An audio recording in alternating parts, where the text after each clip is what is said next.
মমতা ব্যানার্জি তো প্রায় প্রতি বছর 40,000 কোটি টাকা করে 6 লক্ষ কোটি টাকা এই গত 15 বছরে ধার নিয়েছে।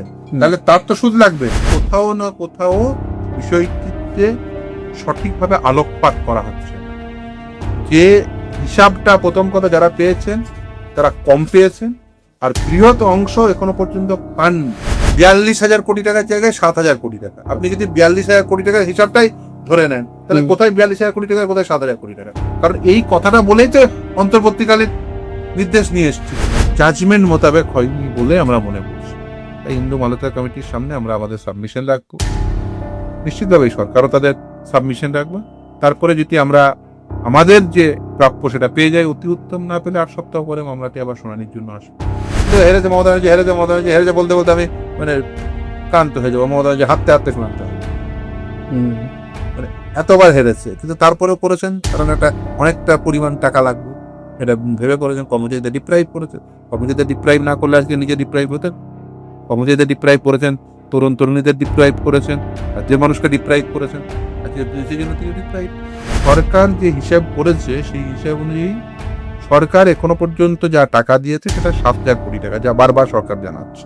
সরকারের পক্ষ থেকে সলিসিটর জেনারেল ছিলেন, তিনি জানাচ্ছেন। পঞ্চায়েত, পুরসভা, কলেজ অধ্যাপক, কলেজের শিক্ষাকর্মী, স্কুলের শিক্ষাকর্মী, নন টিচিং স্টাফ যেগুলো আছে যারা, তারা তো দিয়ে পান, তাদের প্রত্যেকে দিতে হবে। তাহলে 10 বছর অন্তর্বর্তীকালীন সময়ে দ্রব্যমূল্য বৃদ্ধি ঘটবে না? তাহলে দ্রব্যমূল্য যদি বৃদ্ধি ঘটে, আলুর দাম বাড়ছে, চালের দাম বাড়ছে, ওষুধের দাম বাড়ছে, মানুষের খরচ বাড়ছে, তাহলে বেতন সেই হারে যদি না বাড়ে, তাহলে অ্যাকচুয়ালি বেতনটা সংকুচন। হিন্দু মালবিকা কমিটির সামনে আমাদের বক্তব্য পেশ করি, এর আগেও করেছি আমরা, ডিটেল রিপ্রেজেন্টেশন করেছি যে ডিএ এআইসিপিএ অনুযায়ী ক্যালকুলেশন করলে কি হিসাব হয়। সরকারি কর্মচারীরা পাবে আর শিক্ষকরা পাবে না, এটা তো হতে পারে না। মানে আমাদের একেবারে নির্দিষ্ট বক্তব্য হচ্ছে সকলকে দিতে হবে, কারণ সুপ্রিম কোর্ট নীতিমালা ডিসাইড করে দিয়েছে। তাহলে নতুন করে আর এই বিষয়টিকে প্রলং করা যায় না। বাজেটের দুটো অংশ থাকে। বাজেটের যে খরচ হয় তার দুটো, একটা স্থায়ী খরচ, একটা অস্থায়ী খরচ। যে উন্নয়ন যেটা হয় সেটা হচ্ছে অস্থায়ী খরচের অংশ। মানে স্থায়ী খরচ এই বেতন, পেনশন, সুদ, এগুলো হচ্ছে স্থায়ী খরচ। গতকাল আর আজ ডিএ মামলার শুনানি ছিল, আপনি স্যার উপস্থিত ছিলেন। কি ঘটলো ঠিক যদি একটু স্যার। এখন ডিএ মামলায় আমাদের বক্তব্য খুব পরিষ্কার যে জাজমেন্ট মোতাবেক এখনো পর্যন্ত কর্মচারীরা তাদের প্রাপ্য ডিএ পায়। এখন স্টেট গভর্নমেন্ট তারা কিছু টাকা রিলিজ করেছেন, এটা সত্য, এবং সেই টাকাটা যে জাজমেন্ট অনুযায়ী যেটা হওয়া উচিত সেটা হয়নি, সেটা সরকারি কর্মচারীদের জন্য। কিন্তু গ্র্যান্ট ইন এড যারা, তারা একটি পয়সাও পাননি, এবং কেএমসি এরিয়ায় যারা আছে তারাও পয়সা পাননি। কিছু ব্যাংকিং বা তাদের কিছু পদ্ধতিগত বিষয়ের জন্য তারা পাননি বলে সরকার এর আগেও যখন কর্মচারীদের সঙ্গে বসেছেন বারবার সেটা সরকার জানিয়েছেন, কিন্তু সরকার সদিচ্ছা প্রকাশ করেছে। কিন্তু গ্র্যান্ট ইন এডের বিষয়ে এখনো পর্যন্ত যেহেতু গ্র্যান্ট ইন এডের কেউ পাননি, পৌরসভা, পঞ্চায়েত তাদের কর্মীরা পাননি, ইভেন কিছু ডেলিগেটেড কন্ট্রাকচুয়াল ওয়ার্কার আছেন যারা এই দিয়ে বাড়লে তাদেরও কিন্তু বর্ধিত হারেই কিন্তু তারা তাদের প্রাপ্যটি পান, তারাও পান। ফলে এই সমস্ত কর্মচারীরা তারা যেহেতু তাদের প্রাপ্যটি পাননি, নাম্বার 1, নাম্বার 2, যে হারে দেওয়া উচিত ছিল, কারণ ডিএ দিতে হবে রোপারুল 2009 অনুযায়ী, এআইসিপিআই অনুযায়ী, সেখানে 85% নিউট্রালাইজেশনেরও কোনো কনসেপ্ট নেই, সেখানে WBCPI এরও কোনো কনসেপ্ট নেই। তাহলে সরকার যে হিসাব করেছে সেই হিসাব অনুযায়ী সরকার এখনো পর্যন্ত যা টাকা দিয়েছে সেটা 7,000 কোটি টাকা, যা বারবার সরকার জানাচ্ছে। সরকারের পক্ষ থেকে সলিসিটর জেনারেল ছিলেন, তিনি জানাচ্ছেন। কিন্তু এই যখন মামলাটি শুরু হয় তখন একটি 1 পেজ একটা ট্যাবুলার চার্ট হ্যান্ডেড ওভার করেছিল, আপনাদের প্রত্যেকের মনে থাকবে। সেই সময় সেই 1 পেজ ট্যাবুলার চার্টে যে সরকার যে হিসাব দিয়েছিল তৎকালীন সরকার, 41,770 কোটি টাকা। সেখানে 3টে শ্রেণী ছিল। এই সরকারি কর্মচারী, গ্র্যান্টিনেড অ্যান্ড পেনশনার, তিনটে একদম ট্যাবুলার চার্টে নির্দিষ্টভাবে বলা আছে। সেই হিসাবটা ছিল 41,770 কোটি টাকা।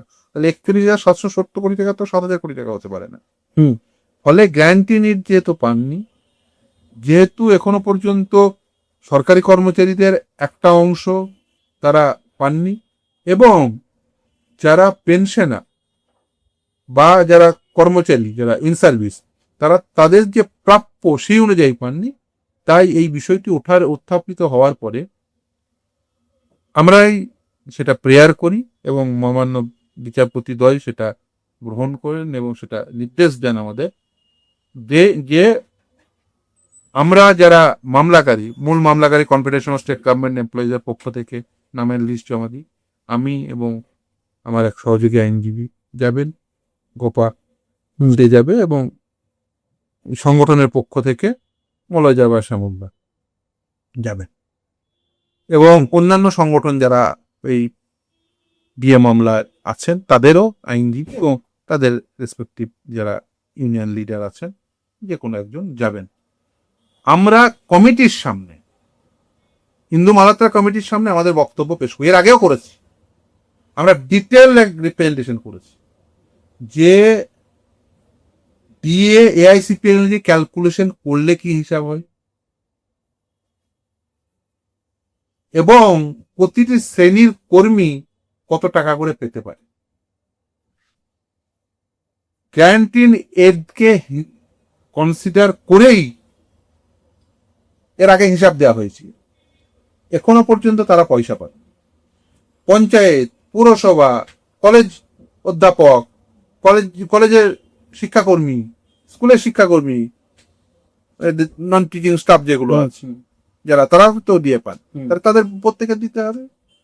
তাহলে ডিএ ডেফিনেশন যেখানে দেওয়া আছে যে ডিএ অ্যাজ পার এআইসিপিআই দিতে হবে, সেটা কি 536কে বেস ধরে, 1982 536কে বেস ধরে, এই বেসটাকে অল্টার করেছে, 605 বেস করেছেন।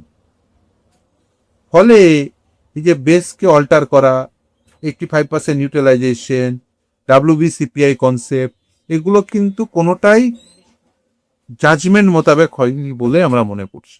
তাই হিন্দু মালাত্রা কমিটির সামনে আমরা আমাদের সাবমিশন রাখবো, নিশ্চিতভাবে সরকারও তাদের সাবমিশন রাখবে।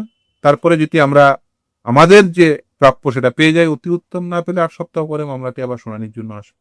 আমরা চাইছি প্রাথমিক স্কুলের শিক্ষক, সেকেন্ডারি স্কুলের শিক্ষক, হায়ার সেকেন্ডারি স্কুলের শিক্ষক, শিক্ষাকর্মী, কলেজের অধ্যাপক, পঞ্চায়েতের কর্মী, মিউনিসিপ্যালিটির কর্মী, ডেলিগেটেড ওয়ার্কার, ওয়ার্কচার্ট এমপ্লয়ি সহ, ওয়ার্কচার্ট এমপ্লয়ি সহ যত কন্ট্রাকচুয়াল, ডেলিগেটেড, যারা ডিএ বাড়লে তাদেরও বর্ধিত হারে তাদের মূল্যমান পান, তাদের প্রত্যেকেই, ইভেন আন্ডারটেকিং, গভর্নমেন্ট আন্ডারটেকিং, কারণ বিভিন্ন ডিপার্টমেন্টের কি হয়, রোপারোল 2009 পে কমিশন তৈরি হওয়ার পরে তৈরি হলো।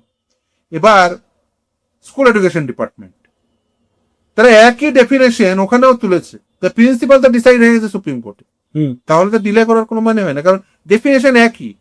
ওখানেও ওই 1982 536কে বেস ধরে ওখানে একইভাবে সংজ্ঞায়িত দিয়ে, তাহলে দুটো আলাদা আলাদা, মানে সরকারি কর্মচারীরা পাবে আর শিক্ষকরা পাবেন, এটা তো হতে পারে না।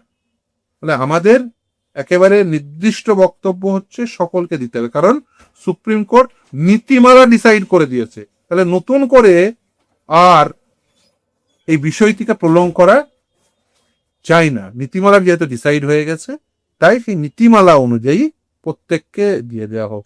হ্যাঁ, নিশ্চিতভাবেই আমরা হিন্দু মালাত্রা কমিটির সামনে, মহামান্য বিচারপতি হিন্দু মালাত্রা কমিটির সামনে আমরা সেটা প্লেস করব। তারপর কমিটি নিশ্চিতভাবে আমাদের বিষয়টি কনসিডার করবেন। তারপরে আমরা আমাদের প্রাপ্য টাকা, অর্থাৎ সরকারি কর্মচারী, শিক্ষক, শিক্ষাকর্মী, প্রাথমিক স্কুলের শিক্ষক, সেকেন্ডারি স্কুলের শিক্ষক, হায়ার সেকেন্ডারি স্কুলের শিক্ষক, আপার প্রাইমারি শিক্ষক, পঞ্চায়েত, পুরসভার কর্মী, কলেজের অধ্যাপক, শিক্ষাকর্মী, প্রত্যেকে তাদের প্রাপ্য টাকা পেয়ে গেলে নিশ্চিতভাবে আমরা খুশি হব, এবং আমরা চাই যে তারা প্রত্যেকেই পাক। এবং শুধু তাই না, আমাদের যে রিটেন সাবমিশন, সেই রিটেন সাবমিশন আমরা এই কথাগুলো রেখেছি। ইভেন ওই যে ডি এর যে ডেফিনেশন, তার ম্যাথামেটিক্যাল রিপ্রেজেন্টেশন কি তাও দিয়েছি, যে এইভাবে আপনি ক্যালকুলেশন করবেন প্রতি মাসে, তাহলে কর্মচারীরা এত টাকা করে পাবে। স্যার, গতকাল মাননীয় বিচারপতি রেগে গিয়েছিলেন এই লক ইন পিরিয়ড এই বিষয়টি শুনে, এটা নিয়ে কি বলবেন? না দেখুন, জাজমেন্টে তো কোথাও বলা নেই এই ধরনের। জাজমেন্টে বলা হয়েছিল 25% এরিয়ার দিয়ে ইমিডিয়েট, বাকিটা অনারেবল জাস্টিস ইন্দু মালাত্রা, রিটায়ার্ড জাস্টিস ইন্দু মালাত্রা, তিনি মহামান্য বিচারপতি যে নেতৃত্বাধীন যে কমিটি, সেই কমিটি ডিসাইড করবেন। ফলে 25% এরিয়ার দিয়ে সেটাও সঠিক সময় মেটানো হয়নি। এখনো গ্র্যান্টিনেট মানে শিক্ষক শিক্ষাকর্মী এরা পাননি, আন্ডারটেকিং গভর্নমেন্ট আন্ডারটেকিং পাননি, কন্ট্রাকচুয়াল ডেলিগেটেড ওয়ার্কার পাননি, তাহলে তাদের প্রত্যেকে বিষয়টিকে মিটিয়ে দেওয়া উচিত। স্যার, আমার 2-3টে প্রশ্ন আমি একসাথেই করে নিচ্ছি।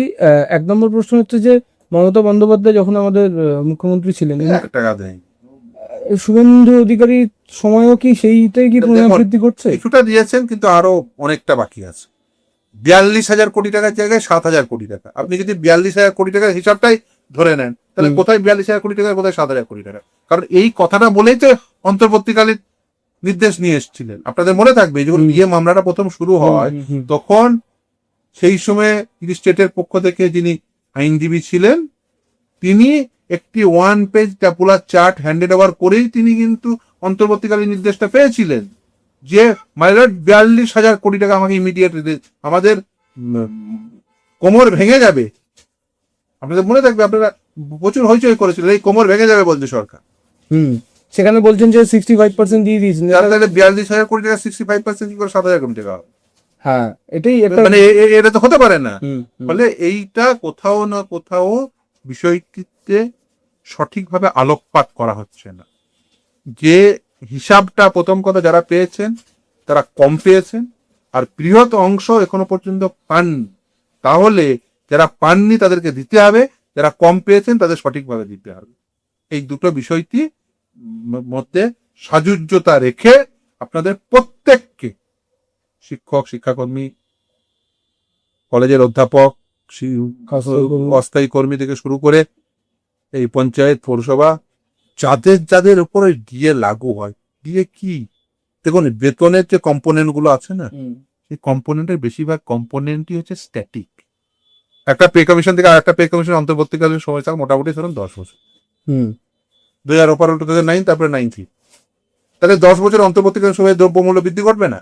তাহলে দ্রব্যমূল্য যদি বৃদ্ধি ঘটে, আলুর দাম বাড়ছে, চালের দাম বাড়ছে, ওষুধের দাম বাড়ছে, মানুষের খরচ বাড়ছে, তাহলে বেতন সেই হারে যদি না বাড়ে, তাহলে অ্যাকচুয়ালি বেতনটা সংকুচিত। তাহলে সেই বেতন সংকোচনের হাত থেকে রক্ষা করবে এই স্যালারির কোন কম্পোনেন্টটি? একমাত্র ডিএ। ফলে এই ডিএটি আপনাকে সবসময় ডাইনামিক রাখতে হবে। সেই জন্য রোপার 2009 বলা ছিল 536 বেস থেকে যে হারে দ্রব্যমূল্য বৃদ্ধি করবে সেই হারে ডিএ বাড়বে। এই জন্যই তো ওই ডেফিনেশনটা দেওয়া আছে। মমতা ব্যানার্জি যেটা করেছিল, রোপারো 2019 ওই ডিএর ডেফিনেশনটাই উঠিয়ে দিয়েছে। কারণ রোপারো 2009 ডেফিনেশন ছিল, ওটা দেখি আমরা মামলা জিতেছিলাম, 7বার মামলা জিতেছি। এবারে দেখেছে যদি ওই ডিএ ডেফিনেশন থেকে আবার মামলা করতে, না রেগে বাঁশ না বাজে কি বাঁশুরি, সোজা কথা ডেফিনেশনটা তুলে দাও। ওটা করে ভেবেছিলেন ছাড় পাবো, এবং সরকার মানে মমতা বন্দ্যোপাধ্যায়ের দলটাকে তুলে দিয়েছে রাজ্যের মানুষ, কর্মচারীরা সহ। স্যার, এখানে সঞ্জয় কোরাল স্যার আগামী শনিবার রিটায়ার করছেন, নতুন বেঞ্চ আসবেন অবভিয়াসলি, 8 সপ্তাহ পরে তখন নতুন বেঞ্চ হবে। এটা তো স্যার একটা দিনের পর দিন বেড়ে চলেছে। না সেটা দেখুন, এটা বড় মামলা, নিশ্চিতভাবেই বুঝতেই পারছেন যে অলরেডি 7,000 কোটি টাকা রিলিজড হওয়া একটা মামলা, মানে আপনি একটা মামলা সাইজ বাবদ 42,000 কোটি টাকার একটা মামলা, মানে সরকারি একটা বৃহৎ স্টেকের মামলা। তো সেটা খুব স্বাভাবিকভাবেই মানে সরকার, এর আগে যে সরকার ছিল মমতা বন্দ্যোপাধ্যায়ের সরকার, কন্টেস্ট করতে করতে আপ টু সুপ্রিম কোর্ট পর্যন্ত গেছে। মামলা হেরেছে, মূল জাজমেন্টে হেরেছে, রিভিউ করেছে, রিভিউতে হেরেছে, আবার ফিরে গেছে, আবার সেখানে হেরেছে, আবার সেখানে রিভিউ করেছে। মানে আপনাকে যদি আমি বলতে হেরেছে মমতা ব্যানার্জি, হেরেছে বলতে বলতে আমি মানে ক্লান্ত হয়ে যাবো, মমতা ব্যানার্জি হাঁটতে হাঁটতে ক্লান্ত হয়ে যাবো। মানে এতবার হেরেছে, কিন্তু তারপরেও করেছেন, কারণ একটা অনেকটা পরিমাণ টাকা লাগবে এটা ভেবে করেছেন। কর্মচারীদের ডিপ্রাইভ করেছে, কর্মচারীদের ডিপ্রাইভ না করলে আজকে নিজে ডিপ্রাইভ হতেন। কর্মচারীদের ডিপ্রাইভ করেছেন, তরুণ তরুণীদের ডিপ্রাইভ করেছেন, আর যে মানুষকে ডিপ্রাইভ করেছেন আজকে সেই জন্য তিনি ডিপ্রাইভ। স্যার আমার শেষ প্রশ্ন, আপনারা বারবার এআইসিপিআই এর উল্লেখ আমি বলছি সেটার বিষয় না। দেখুন, এই মামলাটা আজ 10 বছর ধরে মানে করছি তো, আর 2017 সাল থেকে আজকে 2026 সাল, 9 বছর প্লাস। তা এই ধরুন, এই মামলাতে প্রথম দিন থেকেই আমাদের স্ট্যান্ড একই, তার কারণ এটা ডেফিনেশনে দেওয়া আছে, এটা নতুন কিছু নেই। এখানে বুঝতে তাহলে কার অসুবিধা হচ্ছে? সরকার বুঝতে ভুল করেছিল, এর আগের সরকার, মমতা বন্দ্যোপাধ্যায় সরকার বুঝতে ভুল করেছিল, বা ইচ্ছা করে বুঝেননি টাকাটা লাগবে বলে।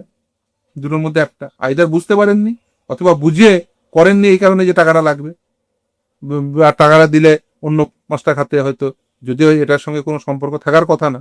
কারণ মানে বাজেটের এই যে ওই প্রায়শই দেখবেন অনেকেই এই ভুল তর্কটা করেন যে এই যে সরকারি কর্মচারীদের দিয়ে দিলে উন্নয়ন আটকে থাকবে, এটা সম্পূর্ণ ভুল তর্ক। তার কারণ কি, বাজেটের দুটো অংশ থাকে। বাজেটের যে খরচ হয় তার দুটো অংশ, একটা স্থায়ী খরচ, একটা অস্থায়ী খরচ। এই যে উন্নয়ন যেটা হয় সেটা হচ্ছে অস্থায়ী খরচের অংশ। মানে স্থায়ী খরচ এই বেতন, পেনশন, সুদ, এগুলো হচ্ছে স্থায়ী খরচ। এই যে সরকার যে ধার নিতে নিতে ধারালো সরকার হয়েছে, মমতা ব্যানার্জি তা প্রায় প্রতি বছর 40,000 কোটি টাকা করে 6 লক্ষ কোটি টাকা এই গত 15 বছরে ধার নিয়েছে। তাহলে তার তো সুদ লাগবে। তাহলে সেই সুদ, কর্মচারীদের বেতন, কর্মচারীদের পেনশন, এগুলো হচ্ছে স্থায়ী খরচ। স্থায়ী খরচের হিসাবটা আগে করতে হয়। আপনার যদি আয় হয় 100 টাকা, তাহলে আজকে খাবার খরচটা আপনি সেটা আগে খরচা করবেন, নাকি 100 টাকা আয় থেকে আপনি 90 টাকা সিনেমা হলের টিকিট কাটবেন? তা তো করবেন না। তাহলে খাবার খরচ সহ যেগুলো নিত্য প্রয়োজনীয় খরচ, সেটা আগে আপনি সেটা বাঁচিয়ে রাখবেন। মমতা যে উল্টোটা করত, সিনেমা হলের টিকিট কাটার মতো বলে উনি অন্য জিনিস করতেন, বড় বড় কাট আউট ওনার টাঙানো হতো, মেলা খেলা হতো, এইগুলো করে উনি কর্মচারীদের ডিপ্রাইভ করেছেন। স্থায়ী খরচটা সেটাকে ডিপ্রাইভ করে উনি অস্থায়ী খরচ বাড়িয়েছেন। অ্যাকচুয়ালি স্থায়ী খরচের সঙ্গে অস্থায়ী খরচের কোনো লড়াই নেই। আগে আপনার যে আয় সেই অনুযায়ী স্থায়ী খরচটা আগে আপনি মেটাবেন, তারপরে অস্থায়ী খরচ। স্যার স্থায়ী এবং অস্থায়ী কর্মীদের উদ্দেশ্যে কি বলবেন? মানে আবার প্রত্যেকেই হকদার, প্রত্যেকেই এই এরিয়া দিয়ে পাওয়া যোগ্য, এবং তারা প্রত্যেকেই পাবেন। শিক্ষক, শিক্ষাকর্মী, প্রাথমিক স্কুলের শিক্ষক, সেকেন্ডারি, হায়ার সেকেন্ডারি, প্রত্যেকেই পাবেন।